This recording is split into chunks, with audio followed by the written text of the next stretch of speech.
Assalamualaikum warahmatullahi wabarakatuh.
La ilaha illallah.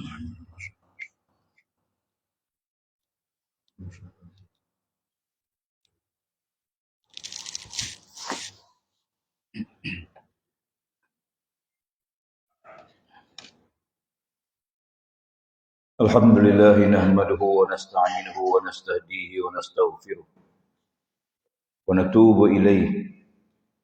Asyhadu an la ilaha illallah wahdahu la syarika lah wa asyhadu anna sayyidina Muhammadan abduhu wa rasuluh. Allahumma salli wa sallim wa barik ala sayyidina wa habibina al-Mustafa sallallahu alaihi wasallam wa ala alihi wa ashabihi wa man da'a bi da'watihi wa jahada bi jihadihi ila yaumiddin. Amma ba'du fa ya ibadallah, usikum wa iyaya bi taqwallah. وقد فاز المتقون. قال الله تعالى: أعوذ بالله من الشيطان الرجيم. وهذا كتاب أنزلناه مبارك واتبعوه واتقوا لعلكم ترحمون. Sidang jemaah yang dirahmati Allah, marilah sama-sama kita meningkatkan takwa pada Allah Subhanahu wa taala dengan menjaga perintahnya dan menjauhi larangannya, dan berusaha memelihara perkara-perkara yang menjadi tuntutan dalam kehidupan sebagai seorang muslim. Karena Allah Subhanahu wa taala tidak menjadikan manusia dan jin melainkan untuk menghamba diri kepada Allah Subhanahu wa taala. firman-Nya, wa ma khalaqtul jinna wal insa illa liya'budun. Sesungguhnya kami jadikan manusia dan jin, tidak jadikan manusia dan jin itu melainkan untuk mereka mengabdikan diri kepadaku. Muslimin yang dirahmati Allah, bersempena dengan majlis tilawah dan hafazan Quran peringkat antarabangsa kali ke-62 dan juga sambutan Hari Alam Sekitar pada hari ini. Khutbah hari ini mengambil tajuk penghayatan Al-Quran menjadi tanggungjawab kita bersama. Muslimin yang dirahmati Allah, di waktu mana dunia sedang menanti dan menunggu-nunggu kelahiran Nabi yang terakhir, lalu masyarakat Yahudi sebahagian berhijrah ke Madinah Al-Munawwarah kerana mengetahui bahawa Madinah tempat hijrahnya Nabi yang terakhir. Dan masyarakat dunia menunggu-nunggu kebangkitan Nabi yang terakhir. Allah Subhanahu wa taala utuskan Nabi Muhammad sallallahu alaihi wasallam kepada dunia untuk membawa rahmat bagi seluruh alam. Wa ma arsalnaka illa rahmatan lil alamin. Dan kami tidak utuskan engkau wahai Muhammad melainkan membawa rahmat kepada seluruh alam. Walaupun manusia diberi akal fikiran oleh Allah, diberi iradah yang daya memilih, diberi kekuatan tenaga akal fikiran, namun manusia masih berhajat kepada bimbingan panduan daripada Allah Subhanahu wa taala. Kerana tidak semua akal mampu berfikir, tidak semua perkara dapat dicapai oleh akal fikiran manusia. Sebahagian besar kehidupan kita tidak diketahui melainkan dengan panduan dan bimbingan daripada Allah Subhanahu wa taala. Lalu Allah telaskan bahawa pengutusan Nabi dan penurunan Al-Quranul Karim dengan tujuan untuk mengajar manusia, alamal insan ma lam ya'lam, untuk mengajar manusia perkara yang manusia tidak mengetahui tanpanya ada Rasul, tanpa ada Al-Quranul Karim. Manusia tidak akan mengetahui halal dan haram, dosa pahala, manakah yang baik dan buruk. Manusia juga tidak akan mengetahui apakah matlamat kehidupannya dan matlamat kehidupan hidup dunia. Dan manusia tidak mengetahui tanpa adanya Nabi-Nabi dan Rasul-Rasul, tanpa adanya wahyu Allah, manusia tidak akan mengetahui kehidupan semula di hari akhirat. Apa yang berlaku kepada kita di alam barzah, apa yang dibangkitkan oleh Allah Ta'ala nanti, maka semuanya itu terkandung dalam perkara keimanan yang disebut sebagai perkara sam'iyat. Kita beriman dengan apa disampaikan oleh Allah Subhanahu wa taala. Maka Al-Quranul Karim sebagai mukjizat terbesar kepada manusia dikekalkan oleh Allah Subhanahu wa taala sehingga hari kiamat. Walaupun Nabi Muhammad wafat, walaupun baginda telah pun meninggalkan kita, namun Quran sebagai panduan kehidupan manusia tetap dipelihara oleh Allah Subhanahu wa taala. Inna nahnu nazzalna dzikra wa inna lahu lahafizun. Sesungguhnya kami yang turunkan Quran, maka kami melihara Al-Quran tersebut. Dengan Al-Quran Karim, manusia akan dipandu bagaimana untuk meneruskan kehidupan. Sebagaimana kita dunia berhajat pada manual dalam kehidupan kita seharian. Seorang yang beri kereta akan ada panduan manual kereta tersebut. Orang yang beri telefon ada manual cara nak guna telefon tersebut. Demikian juga perkara-perkara lain, semua ada buku panduan. Apakah hidup dunia tak perlu ada panduan? Tentulah jawapannya tidak sekali-kali. Dunia perlukan panduan. Bukan saja orang Islam, bukan saja orang beriman, bukan saja untuk manusia dan jin, bahkan alam seluruhnya berhajat pada manual panduan tersebut. Maka panduan itulah yang diturunkan oleh Allah Subhanahu wa taala yang penuh dengan keberkatan. Sebagaimana firman Allah Taala maksudnya dalam surah Al-An'am 155, dan Al-Quran itu adalah kitab yang kami turunkan yang diberkati, maka itulah dia, dan bertawakallah agar kamu diberi rahmat oleh Allah Subhanahu wa taala. Manusia tentulah akan sesat kalau tidak ikut manual yang telah diturunkan oleh Allah. Manusia tentulah tidak akan mengetahui matlamat sebenar kehidupan tanpa manual tersebut. Maka manual itu mestilah dibaca, difahami, dihayati dan diamalkan, barulah dia dapat manfaat. Walaupun kita menyedari sebagaimana sabda Nabi SAW, hadis riwayat daripada Imam Muslim, Iqra'ul Quran fa innahu ya'ti yaumal qiyamah syifaan li ashabih. Maksudnya bacalah Al-Quranul Karim, kerana sesungguhnya Quran itu akan datang pada hari kiamat memberi syafaat kepada orang membacanya. Namun tujuan utama Quran dibaca ialah untuk difahami, diketahui. Tujuannya ialah untuk diamalkan, untuk dihayati. Maka kan itu marilah sama-sama kita berusaha membaca Al-Quran Karim, memahaminya dan berusaha menghayatinya. Kalau kita baca, sepanjang jalan kita ada signboard sepanjang jalan. Kama la tahtadis sabil illa bidailin. Sebagaimana kamu tidak akan berjumpa selamat di jalan raya melainkan ada signboard, ada tanda jalan untuk menyelamatkan pemandu. Dan bila kita baca manual tersebut ataupun signboard tersebut, kita perlu mematuhi peringatan-peringatan supaya kita selamat di atas jalan raya. Demikianlah hidup dunia. Kita baca Quran. Tak mungkin kita boleh selamat kalau kita tidak memahami apa yang Allah sebut dalam Quran. Tidak mungkin kita boleh selamat kalau kita tidak mengikuti panduan Al-Quranul Karim. Maka membaca ialah syarat untuk kita faham. Kerana tanpa baca kita tidak mungkin tahu apa kandungannya. Namun bila kita memahami, menjadi tuntutan ialah menghayati Al-Quranul Karim.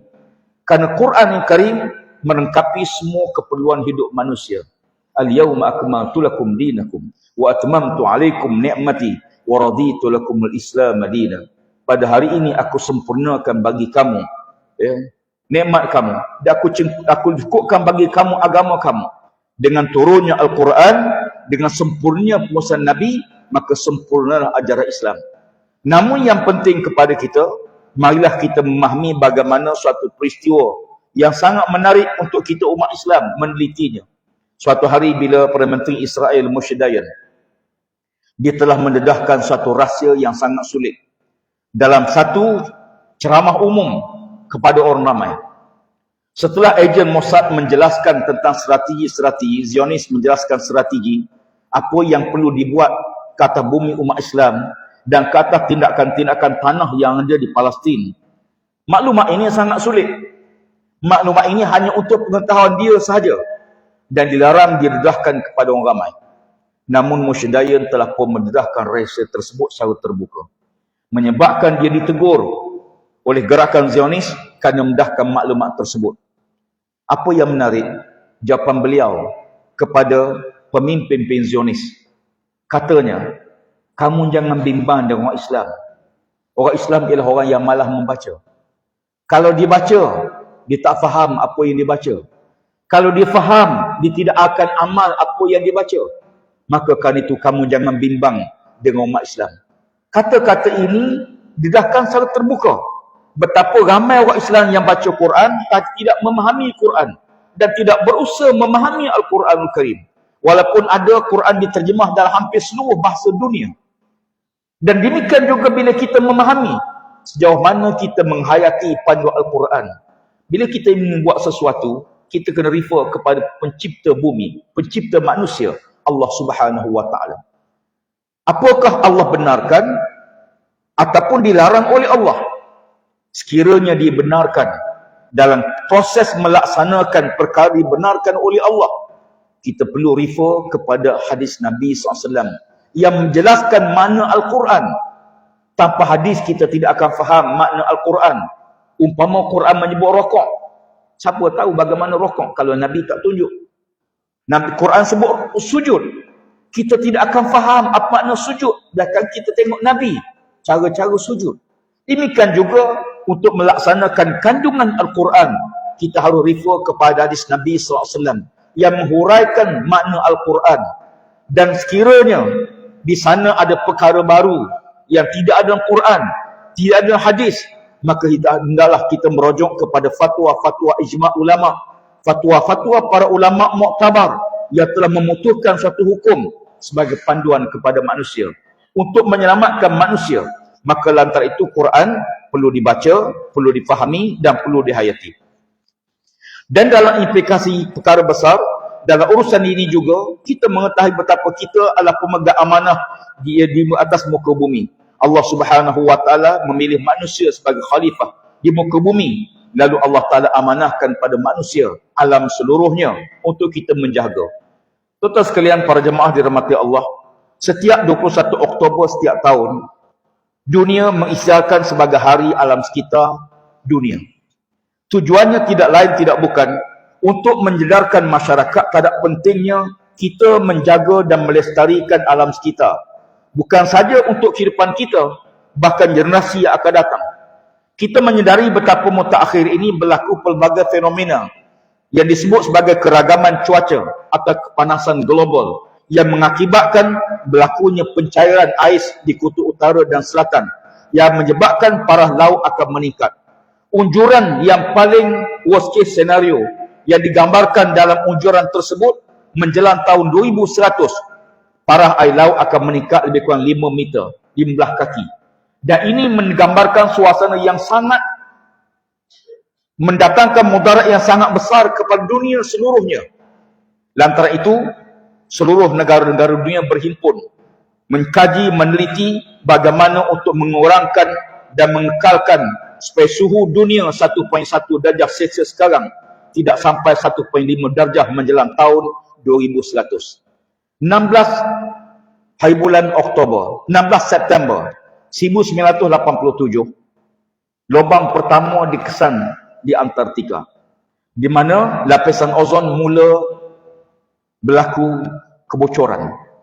Kemudian diikuti dengan pemantauan saintis mendapati munculnya berpuluh-puluh lagi lubang di lapisan ozon dunia yang menyebabkan berlaku kepanasan yang sangat luar biasa, dan ini memerlukan tuntutan seluruh dunia untuk bagi komitmen bagaimana untuk mengurangkan kepanasan global supaya dia tidak mendatangkan impak yang berterusan kepada dunia. Kita menyedari betapa mutakhir ini perubahan cuaca atau perubahan iklim yang melampau menyebabkan berlakunya pelbagai insiden banjir yang berlaku pada luar musim. Tahun ini hampir sepanjang tahun berlaku banjir. Demikian juga kita dapati berlakunya ribut taupan, gempa bumi dan pelbagai kesan-kesan sampingan yang diakibatkan oleh keadaan cuaca yang dan fenomena iklim tersebut. Maka oleh kerana itu dunia telah memberi komitmen negara masing-masing untuk memastikan bahawa negara akan melaksanakan kaedah untuk penyerapan karbon dioksida ke udara. Malaysia committed untuk net zero kita pada tahun 2050. Maka kerana itu pelbagai aktiviti perlu dilaksanakan oleh semua pihak. Di antaranya mengurangkan penggunaan plastik sekali guna dalam kehidupan seharian. Kerana dapati bahawa plastik ini menyumbang besar kepada insiden yang berlaku di atas sistem peparitan, saliran dan sebagainya. Demikian juga dapati bagaimana kehidupan akuatik di lautan. Banyak yang mati disebabkan termakan plastik-plastik atau mikroplastik ni yang hanyut di lautan. Dan negara kita, Malaysia, termasuk 8 negara yang paling tercemar plastik di dunia. Kita perlu laksanakan sesuatu tindakan secara drastik. Yang kedua, kita perlu meningkatkan penanaman pokok bagi penyerapan karbon dioksida yang dikeluarkan oleh negara kita. Sasaran untuk mencapai net zero tahun 2050 perlu digerakkan dengan pelbagai usaha-usaha berterusan daripada seluruh masyarakat kita.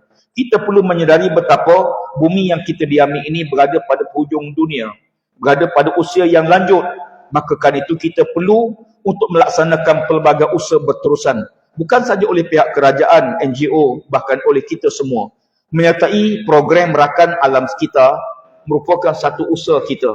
Bagaimana untuk kita libatkan diri kita bersama-sama dengan komuniti, bersama dengan pihak industri, bersama dengan pihak masyarakat seluruhnya agar kita dapat lestarikan dan mengurangkan kesan gas rumah hijau, supaya kita akan dapat mengawal sekurang-kurangnya apa yang sedang berlaku. Di samping itu Allah Ta'ala berfirman mengingatkan kita semua, wala tufsidu fil ardi ba'da islahiha wad'uhu khaufan wa tama'a inna rahmatallahi qaribun minal muhsinin. Surah Al-A'raf ayat 56 maksudnya, dan janganlah kamu berbuat kerosakan di muka bumi sesudah Allah Ta'ala menyediakan segala yang membawa kebaikan kepadanya, dan berdoalah kepadanya dengan perasaan bimbang, takut-takut tidak diterima oleh Allah doa kita, dan juga perasaan terlalu mengharapkan agar Allah makbulkan doa kita. Maka kan itu sesungguhnya rahmat Allah Ta'ala itu sangat dekat kepada orang yang memperbaiki amalannya. Marilah sama-sama kita mengambil iktibar dengan khutbah yang disampaikan pada hari ini dan mudah-mudahan Allah Ta'ala merahmati kita dan menjadikan kebaikan kepada kita. Mengakhiri khutbah, marilah sama-sama dapat kita simpulkan perkara yang pertama. Quran merupakan mukjizat teragung Nabi Muhammad SAW, dikekalkan oleh Allah Ta'ala sehingga hari kiamat. Tujuannya ialah untuk memandu manusia, menyuluh manusia dalam kehidupan agar kita sentiasa ada panduan dalam pentadbiran pengurusan kehidupan kita. Yang kedua, kita berusaha meningkatkan pembaca Al-Quranul Karim. Kalau kita boleh baca Facebook, kita boleh baca akhbar, kita boleh baca buku, tiba-tiba kita boleh baca Quran, alangkah malunya kita dengan Allah Subhanahu Wa Taala. Setiap jam berjam-jam, setiap hari berjam-jam kita habis masa dengan Facebook kita, dengan telefon kita. Berapa jam kita habiskan masa kita dengan Al-Quran? Marilah kita bertanya diri kita masing-masing, bilakah hari terakhir kita buka Quran? Setiap hari umat Islam kena baca Quran. 3 perkara yang tak boleh tinggal setiap hari. Yang pertama, setiap hari kena baca Quran. Yang kedua, setiap hari kena sedekah. Yang ketiga, setiap hari kena menambahkan ilmu yang mendekatkan diri kita dengan Allah Subhanahu Wa Taala. Yang ketiga, setelah kita membaca dan berusaha memahaminya, marilah kita berusaha beramal, mengamalkan Al-Quranul Karim. Indah menjadi panduan bukan saja oleh dunia Islam. Bahkan hari ini, masyarakat Barat mula melihat Quran dan mula merujuk kepada Al-Quranul Karim. Dalam kehidupan seharian, Quran bukan hanya untuk manusia yang beriman, bahkan untuk seluruh alam seluruhnya. Maka kerana itu, marilah sama-sama kita berbangga dengan umat Islam, menjadi umat Islam yang ada panduan dalam hidup. Kalau Barat yang dikagumi memerintah dunia dengan akal, kita umat Islam, kita harus bangga kita memerintah dunia dengan panduan Al-Quranul Karim, panduan hadis Nabi SAW. Dan akhir sekali, marilah sama-sama kita berusaha melestarikan alam sekitar kita. Mudah-mudahan kita sama-sama memelihara dan melaksanakan tanggungjawab yang telah diamanahkan kepada kita bersama. Mudah-mudahan Allah Ta'ala merahmati kita dan melestarikan alam bukan saja untuk kita, bahkan untuk generasi-generasi yang akan datang. A'udzubillahi minasyaitanirrajim. Kitabun anzalnahu ilaika mubarakun liyadabbaru ayatihi wa litadhakkaru ulul albab. Barakallahu li wa lakum fil Qur'anil azim wa nafa'ani wa iyyakum bima fihi minal ayati wa dzikril hakim. Wa taqabbala minni wa minkum tilawatahu innahu huwas samiul alim.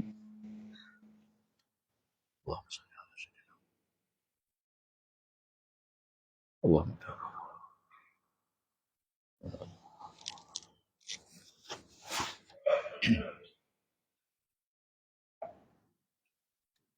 Alhamdulillahi Rabbil Alamin. Wassalatu wassalamu ala Sayyidina Muhammad Nabil Ummin wa ala alihi wa ashabihi tahirin wa man tabi'ahum bi ihsan ila yaumiddin. Asyhadu an la ilaha illallah wahdahu la syarika lah wa asyhadu anna Sayyidina Muhammadan abduhu wa rasuluh. Amma ba'du fa ya ibadallah ittaqullaha haqqa tuqatih wa alamu anna Allah amarakum bi amrin azim. Amarakum bis salati wat taslim ala nabiyil karim. Fa qala ta'ala inna Allaha malaikatahu yusalluna 'alan nabi ya ayyuhallazina amanu sallu 'alaihi wa sallimu taslima.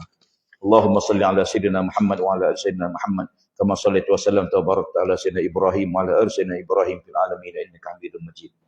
Jadi jemaah dan mata Allah, di antara waktu mustajab doa ialah waktu khatib duduk antara 2 khutbah. Maka perbanyakkan doa pada waktu itu. Yang kedua, di antara azan dan iqamah. Yang ketiga, waktu hujan mula turun. Yang keempat, waktu kita dalam musafir. Yang kelima, waktu kita dianiaya, dizalimi, doanya tidak pernah ditolak oleh Allah Subhanahu Wa Taala. Dan marilah kita berusaha untuk memohon pada Allah dengan 2 perkara, takut dan harap. Takut kala-kala ibadah kita tidak diterima oleh Allah. Harap-harap Allah terima amal ibadah kita.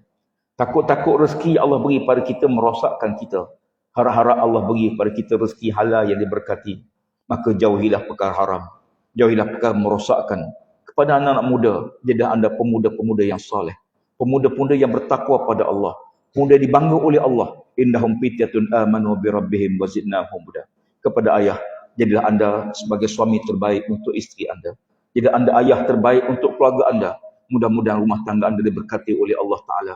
Dan Allah Ta'ala himpunkan kita bersama ibu bapa kita, bersama anak-anak kita dalam satu syurga nanti di akhirat. Dan marilah juga kita membanyakkan ucapan selawat dan salam sebagaimana perintah Allah tadi. Kerana Allah Ta'ala tidak akan menyuruh selawat, melainkan Allah Ta'ala lebih dulu menyebut Allah dan para malaikatnya berselawat kata Nabi. Setelah Allah nyatakan Allah dan malaikat berselawat kata Nabi, barulah Allah perintahkan, ya ayyuhallazina amanu sallu alaihi Wahai orang beriman, selawatlah kamu kepada baginda sallallahu alaihi wasallam. Man shalla alayya marrah sallallahu alaihi bi asyara. Siapa-siapa selawat padaku sekali, Allah selawat kepadanya 10 kali. Siapa-siapa selawat pada Nabi 10 kali sehari, Allah selawat kepadanya 100 kali. Siapa-siapa yang selawat pada Nabi 100 kali sehari, dijamin 3 perkara oleh baginda SAW. Yang pertama, dia akan dibangkitkan di hari akhirat bersama dengan para nabi-nabi. Yang kedua, dia tidak akan terkena sifat munafik. Yang ketiga, tubuhnya tidak akan disentuh oleh api neraka di hari akhirat. Berazamlah untuk mengekalkan istiqamah selawat pada Nabi sekurang-kurangnya 100 kali sehari. Mudah-mudahan Allah Ta'ala memberkati dan merahmati kita bersama. Allahumma fil muslimin wal muslimat wal mu'minin wal mu'minat ahya'i minhum wal amwat innaka sami'un qaribun mujibud da'wat wa ya qadhil hajat bi rahmatika ya rahmin. Allahumma idi bi taufiq wal hidayah wa sihat wa salamah malikina kebawah dunia yang maha mulia Sri Perkebahagiaan yang Pertua Agung Sultan Abdullah Al-Aqidin Al-Mustafa Billah Syah Imam Sultan Haji Ahmad Syah Al-Musta'in Billah wa kazalika kebawah dunia yang maha mulia Sri Perkebahagiaan Raja Maisur Agung Tuanku Haji Azzah Aminah Maimunah Iskandaria binti almarhum mutawakkil Allah Sultan Iskandar Al-Hajj. Allahumma ja'al badna Malaysia aminah mutmainnah sakha'an rakha'a dara adin wa imanin wa amni wa aman wa sa'iri biladil muslimin ya arhamar rahimin. Allahumma ansur Islam al-muslimin wa damir a'da'aka a'da' ad-din wa ansur man nasar ad-din wa khuzul man khazal al-muslimin wa ali kalimatika ila yaumiddin. Allahumma inna na'udzubika min barasi wal jununi wal juzam wa min sayyi'il asqam. Rabbana atina fid dunya hasanah wa fil akhirati hasanah wa qina azaban nar. اللهم اختم لنا بحسن الخاتمة ولا تختم علينا يا الله بسوء الخاتمة وصلى الله على سيدنا محمد وعلى آله وصحبه أجمعين.